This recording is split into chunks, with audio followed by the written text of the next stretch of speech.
ফাইলের নিচে চাপা পড়া জীবন। ফাইল শেষ হচ্ছে, কিন্তু জীবন এর মধ্যে গল্প।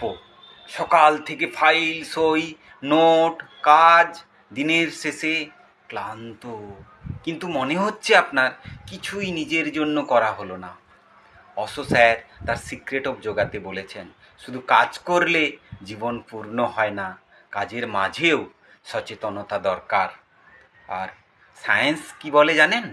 মনোটনি থেকেই কিন্তু আমাদের এই যে মেন্টাল ফ্যাটিগ হয়, ক্লান্ত হয়ে যায় মন, একেবারেই ক্লান্ত। তাই সচেতনভাবে কাজ করলে আগ্রহ বাড়ে। নেচারোপ্যাথি বলে কাজের মাঝে 2 মিনিট পজ নিন আর শ্বাস অনুভব করুন, একেবারেই ফ্রেশ ব্রিদিং।